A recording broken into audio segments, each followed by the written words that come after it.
Welcome to IMDb. I am Brenton, joined as always by Danielle. That's me. Thanks again for joining us this week as we count up the IMDb's best movies of all time and discuss some of the greatest films you mightn't ever have seen.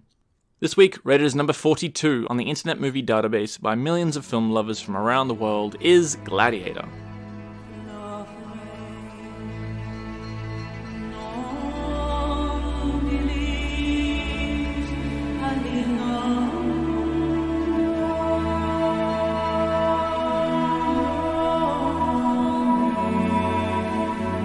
Released in the year 2000, starring Russell Crowe as the lead, Gladiator is a historical action epic set throughout the Roman Empire in the year 180.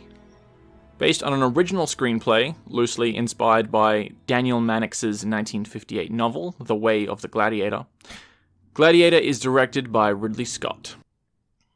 So this movie was kind of a big deal for the first half of the 2000s. It was nominated for 10 Oscars, and it won 5, including Best Actor for Russell Crowe and Best Picture.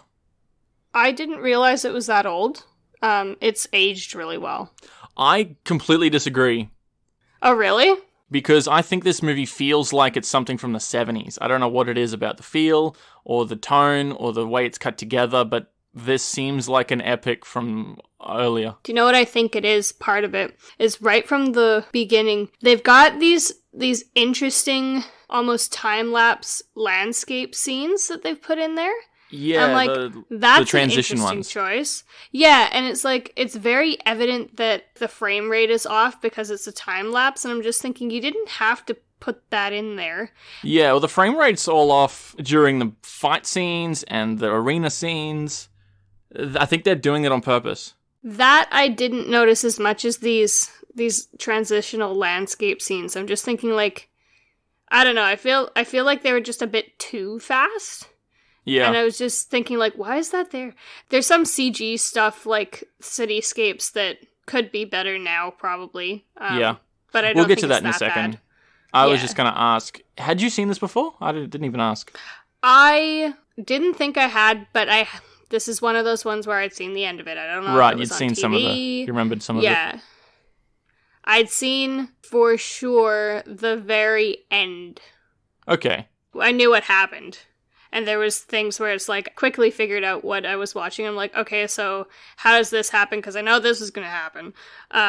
So it was a different kind of watch. I wasn't going into it fresh. So that kind of influenced my viewing experience, but not really. It's kind of a little obvious as to what's going to happen, right? You can see it on the poster. It's called Gladiator. You can tell that this guy is going to be a gladiator. That's not a spoiler. That bit, but I'm talking about, like, some of the more spoilery aspects of this. Like, I already knew what happened. So I saw this first when it first came out, and I was really young, and I don't remember a lot of it, but I remember some of the imagery, and I was like, damn, I don't know what's going on, but this is cool. Like some of the fight scenes. Like what kind of stuff? Like the fight scenes, or... Yeah, the tigers in particular. There's a scene towards the end where he stabs the guy in the foot and blood comes out of his mouth. I remember that from when I was 7. Yeah. I remember being like, damn, that's cool. So then, like, 15 years later, I said, you know what? I never actually gave Gladiator a real chance. I don't actually know what happens. It got a lot of Oscars. So I tried to watch it again, and I got maybe a third of the way through, and I'm like, this is so boring. I have no interest. Like, if we didn't have this podcast, I wouldn't have ever watched this again, because in my mind, I'm like, I hate that movie. What did you say? This happened how long before Braveheart? Like 1,000 years or something? Oh, right. Yeah, this is set 1,000 years. Well, it was about 1,200 years or so before Braveheart. To me, honestly, same story, different guy, different battle. I like Braveheart sort of. a lot better. I mean, there's evidently, like, no slavery involvement with William Wallace or whatever. But honestly, like, they feel like similar kinds of movies to me. And that's really interesting to me that you found this so boring, because I think I know what aspects you're talking about. There's stuff about the Roman Senate, and there's quite a bit of politics in this. There is, yeah. The most interesting parts are obviously the action parts where he's in the arena and the battle scenes. those can be really quite captivating, but I don't like the scenes in between. I find them very, like... It's just a 3-hour movie. See, I found it quite... I liked it. I found it quite engaging all the way through. I didn't find those things to be boring. I found them necessary to kind of flesh out the story. So that's just interesting to me that you were so turned off by it, because I'm like, no, I think it was fine. Like, I think they needed that part. Well, considering that I went into this saying, I don't know if I'm going to like this, but I was trying to not be biased and just give it a fresh watch, I think this is a purely average movie. A 5 out of 10, like, half of all movies are better and half of all movies are worse. Like, it's fine. I wouldn't say it's excellent. I wouldn't say it was... I'd give it a 7. You would? Okay, that's fine. 6.5 to a 7. We don't usually give ratings or numbers or anything, but if I were, it would be a 5 out of 10. I think this movie is so obnoxious. It is trying so hard to get that Oscar. The visions, like you were talking about, the interim imagery, the music, the slow motion battle scenes, the cliche lines, like, it's trying really hard. See, and this is a really good example of our differing perspectives of why we started this podcast. Because you're saying, oh, it's such Oscar bait, and I'm like, I didn't notice. I just watched the movie because that's kind of what I do. And I didn't feel like it was that bad. Well, I'm glad we disagree, because then we can have an interesting discussion. Like, there are things, definitely, like, I know what you're talking about. I just don't agree that they were that obnoxious. I thought it was just doing its thing, because this is one of those movies where I'm like, this would have been a fucking cool movie to be in, because I love those things that are like space movies or historical dramas, because you're all in period clothing and the sets are built. Like, how cool would it be to be in ancient Rome and filming this movie as Gladiator? Yeah. You know what I mean? So there's that. Well, I wonder how much of the actual Colosseum that they built as a set, like the inside and out, and how much of it was just like CGI. Because the Colosseum, I would have loved to have seen that in its day. I was saying they must have done a lot of research for this, because I was so impressed by the shaders that were on the top.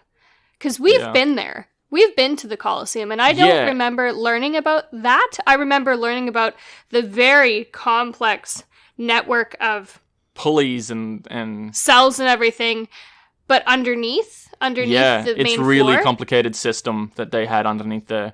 And you kind of see a little bit of it in Commodus, his model that he's got in his room. Yeah. Yeah.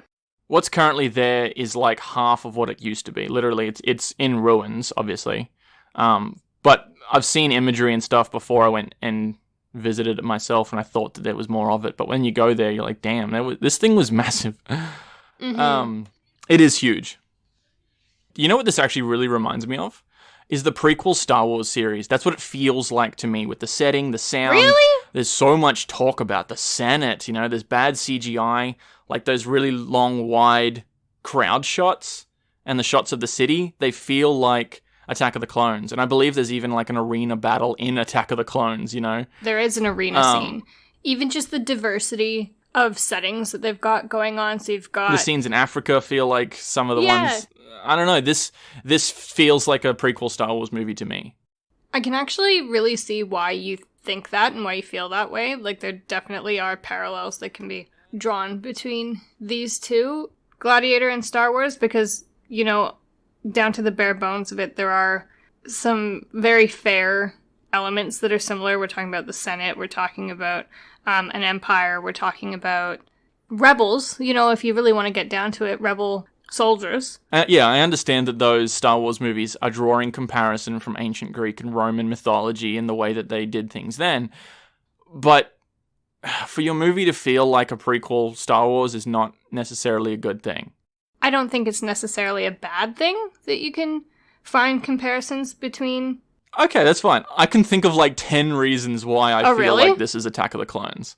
I don't think it's a bad thing that we see these comparisons. I just think it's a really interesting point. I do like that they showed how big the Roman Empire actually was. Like, it stretched from Germania to Spain to northern Africa, they go. And they didn't even go all the way to the east, The Roman Empire was massive, and I kind of like that they travel around a lot of the empire in this, so it's kind of interesting to show that. But I think if you want better battle scenes, just watch Braveheart. It's much better. I'd like Lord of the Rings battle scenes better. It was cut together. It was terribly confusing. Like, who am I following? Who's winning? The frame rate and the slow-mo was just annoying and obnoxious. It was just like, cut. I'm like, what? And again, I felt that this was so easy to follow. Okay, the battle scenes. That's just, yeah. I knew who was doing what. It's fine, but I think there are much better examples. Probably. Well, and the thing is, that wasn't the main feature of this movie. The army battles... The arena scenes were the main feature. They were the main feature because it's Gladiator. But the battlefield scenes weren't... They were necessary for the story development, not really anything else. To go back to history for a second, which is kind of impossible not to do with this movie, we were talking about... This was 1,000 years before Braveheart took place.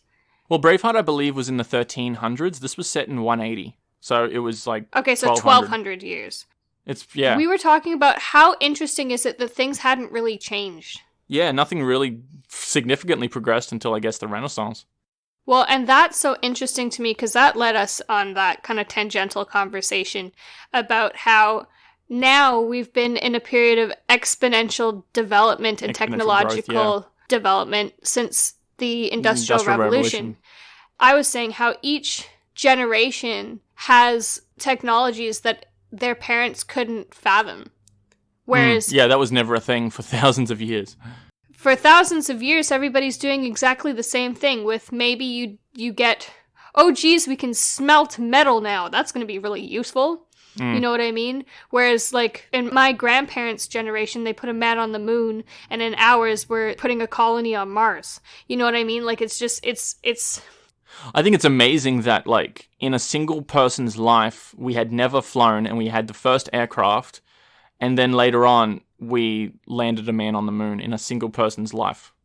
Yes. And that's not even talking about computers. Yeah, you know that's I mean? just... And it was so unfathomable to fly, and then we landed a man on the moon in the same century. So I just think it's what crazy was your point? to think about. I just think it's crazy to think about how different the world is now, whereas for thousands of years it literally didn't change. And what a strange thought that was, is to know that your life is the same as your parents, as your grandparents, as your great-grandparents, and everything that you've experienced has really been very similar. That's a strange thing to think about as someone in the contemporary world. Yes. And this kind of brought up that conversation for us. I was trying to figure out and remember I don't know if this is necessary, you can tell me, when Catholicism developed, Roman Catholicism, because in this movie, at this time, they're still worshipping the pantheon of gods. That becomes fairly evident. Yeah, it is. Throughout. So, well, I think that they still had the Roman mythology until they adopted Christianity, and you're asking when did they adopt Christianity? Yeah. I thought it was Emperor Constantine. And when was he? He was towards the end of the empire. I don't remember. But much later. 270-ish. Okay. So like 100 years later, I think he was. Okay. Yeah. And I think he spread the empire more to the east. He was towards the end. I don't know. I'm not a historian. That was just what I thought. Whatever. It's fine. What a guess. What? Emperor Constantine was born in 272. Wow. So he didn't rule in 272, but he was the Roman Empire from 306 to 337. And was he the one who introduced Catholicism to the Romans? Constantine was also the first empire to adhere to Christianity. He issued an... What a guess. Good job. So we've spoken about the movie and history for some reason, quite around it. So let's get into spoilers and start to talk about the actual characters and what happens in the movie. Mm-hmm. So one of the main threads of this story is how Marcus Aurelius, the emperor, technically gives power over to Maximus, Russell Crowe's character, on his deathbed, but no one hears it. Yeah, who, by the way, is the general of the Roman army. Yeah, he's done very well serving Rome, so he's given his power over and said, my son is not fit to be the emperor, you can have it. And then Joaquin Phoenix's character, his son, smothers him to death, and, you know, the story progresses from there, basically. Mm-hmm. My question is the Emperor even allowed to do that? Like, how do you forget royalty and just appoint it to anyone?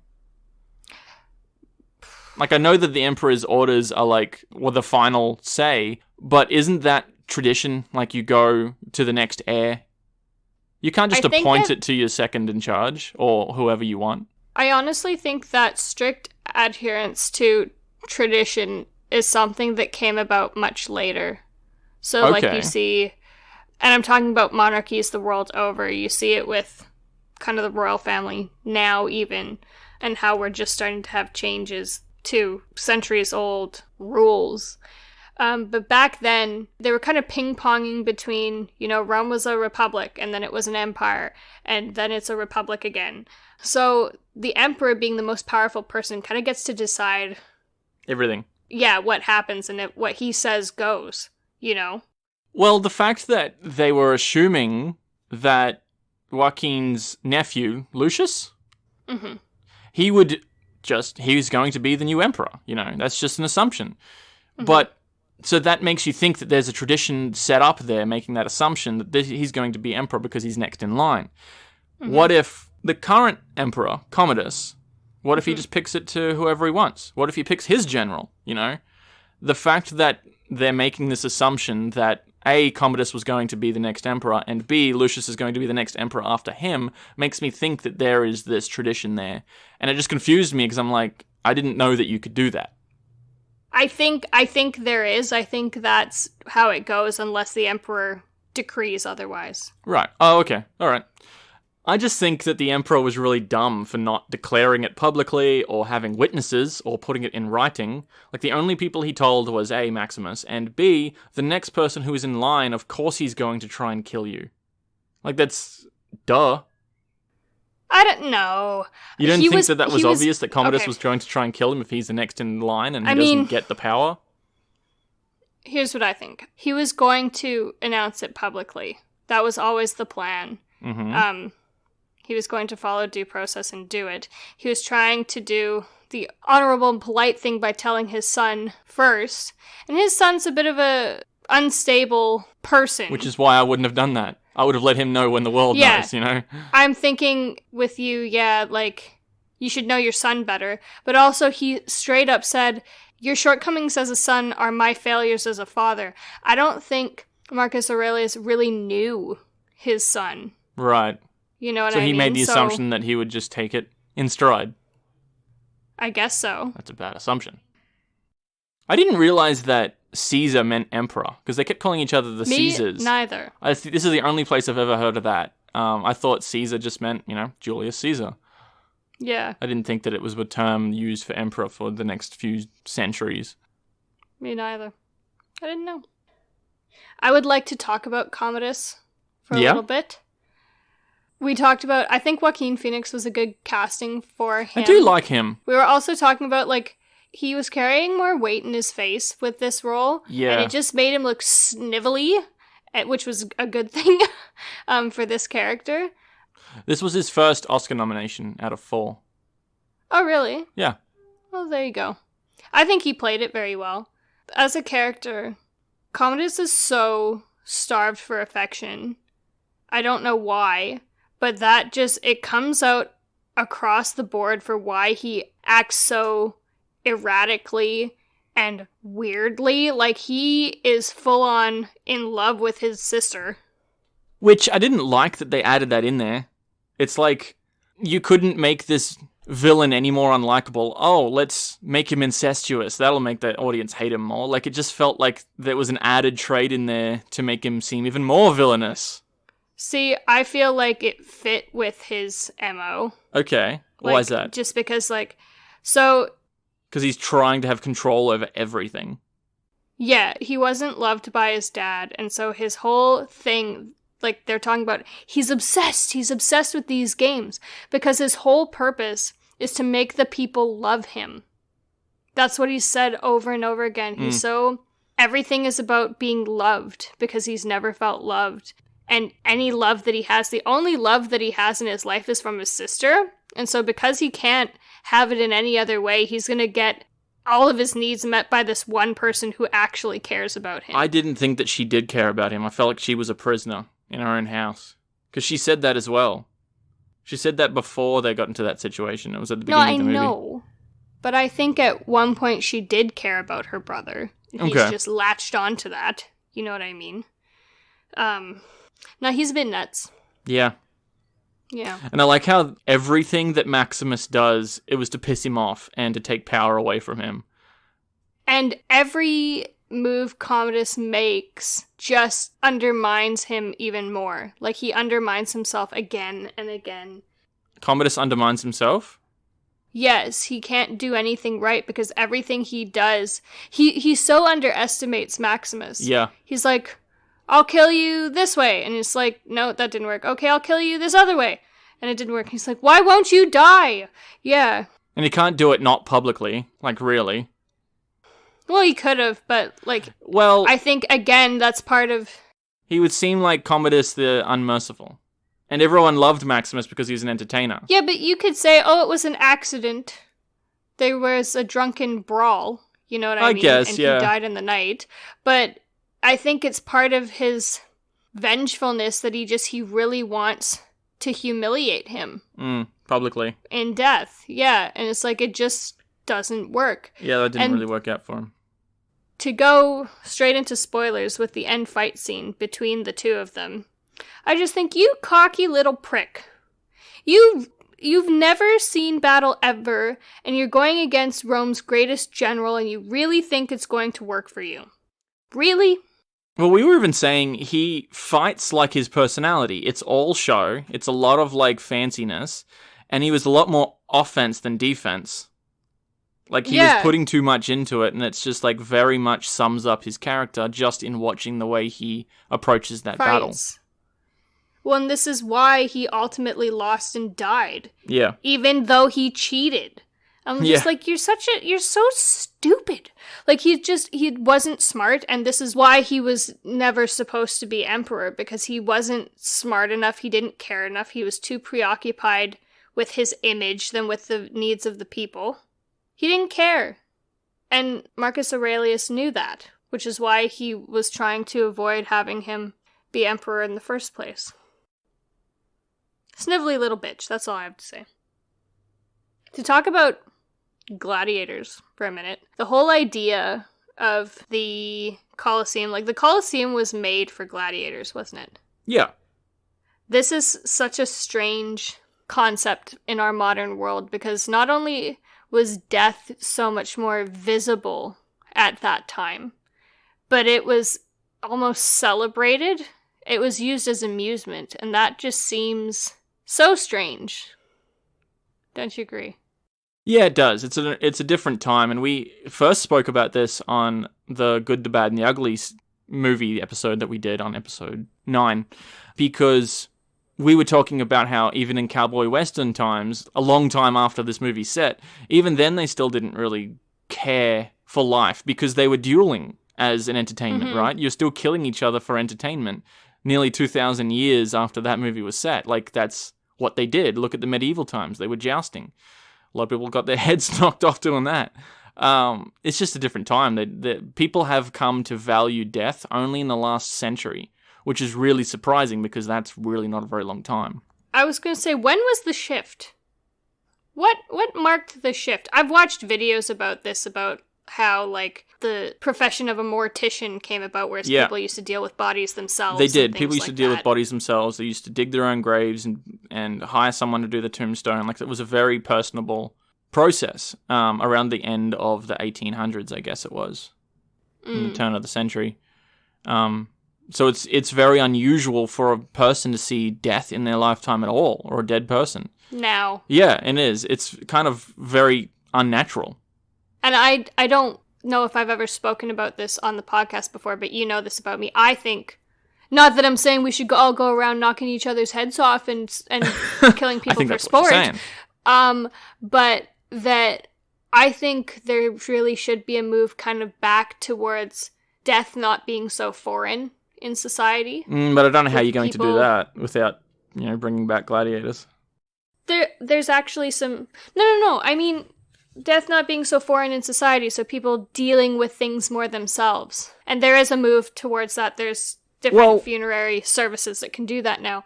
I just think it's good for us as humans to interact with it. It might be, but I think it's counterproductive.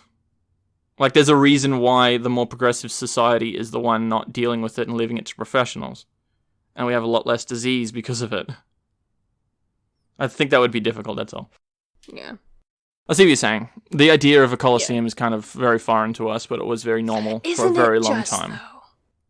I like the idea of all the foreign animals and stuff that they had to fight. Like, I would have loved to have seen it in its heyday, just to see what they actually did and how it worked. Yeah, you can keep it.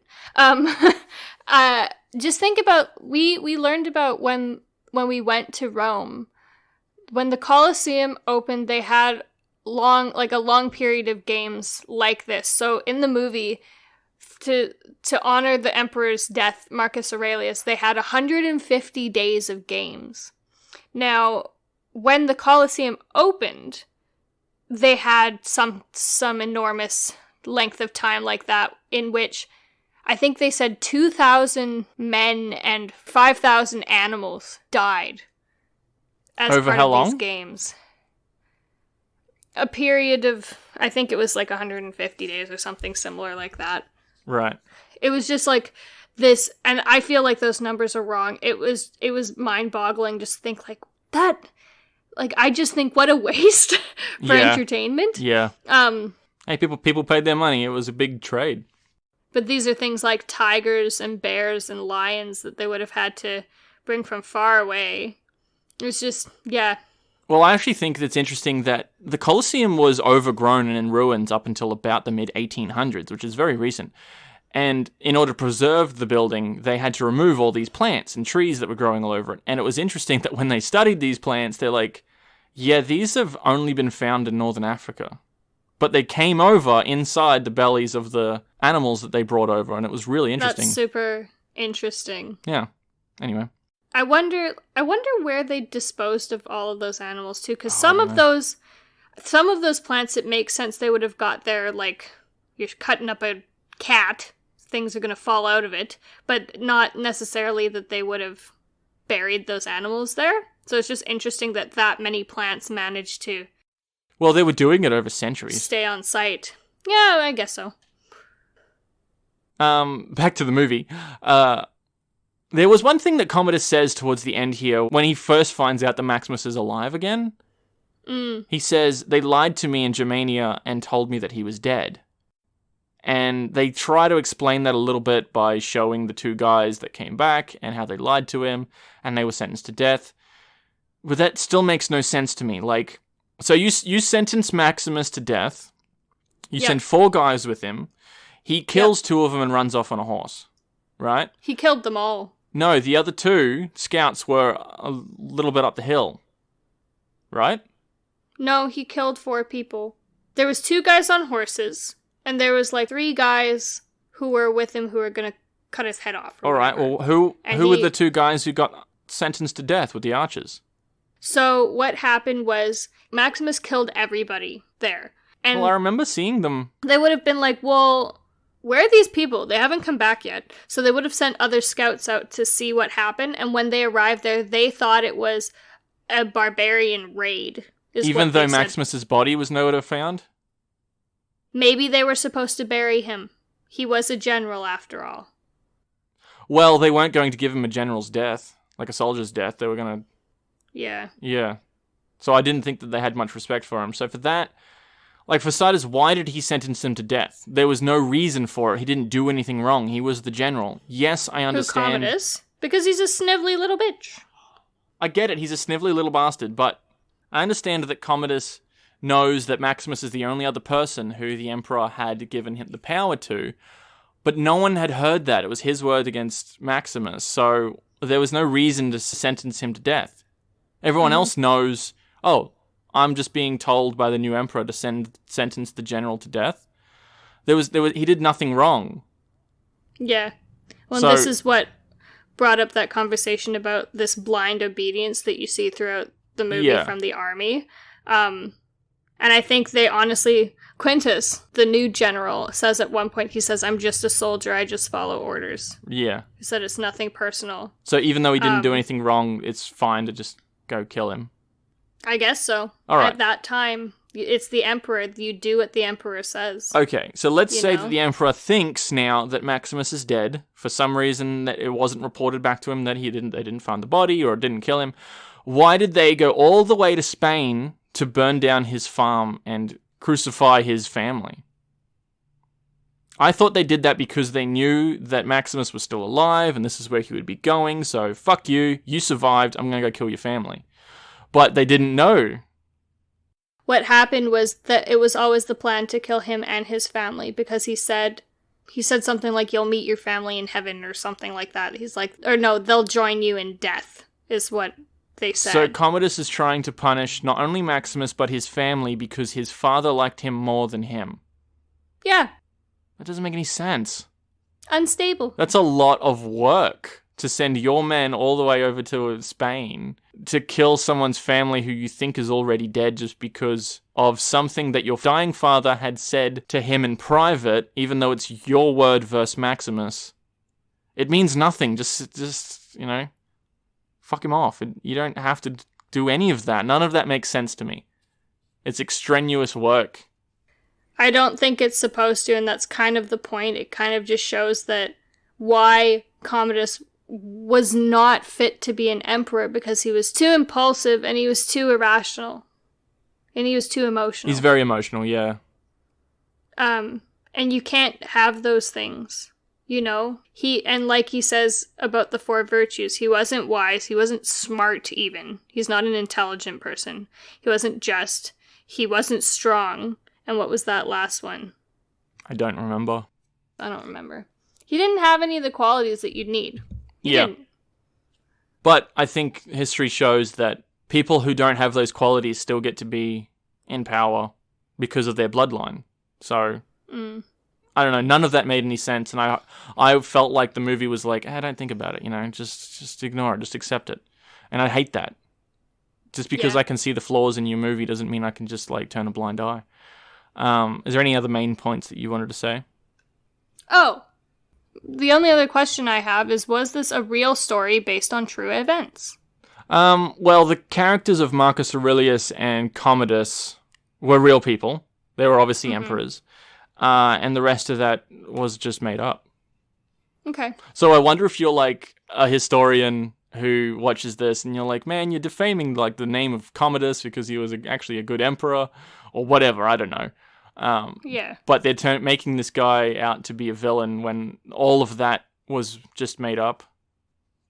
At that point, just make up a name for a false emperor who lived in this period or whatever, instead of taking people, because it makes people think, oh, this is what that emperor was actually like, Yeah, people take movies as history. If you're going to fictionalize everything else, you may as well fictionalize his name. Yeah. I don't think that there was a Maximus general. Well, there you go. This was kind of like Russell Crowe's big break. Really? He had done a fair bit before in the 90s, but this was where he became a household name. And the very next year, in A Beautiful Mind, he also won the Oscar. So he won Best Actor 2 years in a row. That's a big deal. Yeah, and all of a sudden he's Russell Crowe. And then one of his best movies, I think, is Cinderella Man from 2005. So over a period of 5 years, he was just on fire. Hitting home runs. Yeah. Yeah. So even though I went into this not enjoying it, I think it's fine. It's perfectly fine. I think it's average to me. But you enjoyed it, didn't you? I did. Particularly, I think part of it was because I had seen the end of it before, and so I'm like, how do we get here? So maybe it was more engaging for me because of that, because I knew what happened. So I'll put that there. It is entertaining to watch. It's colorful, and it's... I think it was mainly just the arena scenes for me. Yeah, it's different. It's different than what you'd normally see. We don't have a ton of Gladiator movies getting around, so it was... They did a good job of making it feel historic and realistic and all of those other things. Yep. So yeah, it was good. I liked it. We have been Danielle and Brenton this week. Thanks for joining us. Feel free to subscribe wherever you get your podcasts. Check us out on all the socials. We're most active on Instagram. You can follow us on Facebook, comment on SoundCloud or YouTube, or support us on Patreon. We've got every episode uncut and edited, as well as bonus episodes every month, polls voting on what you want to hear. All the extra content is unlocked and free to everyone. Patreon's just our platform for that content over at WeAreDB on Patreon. And until next week, thanks for listening.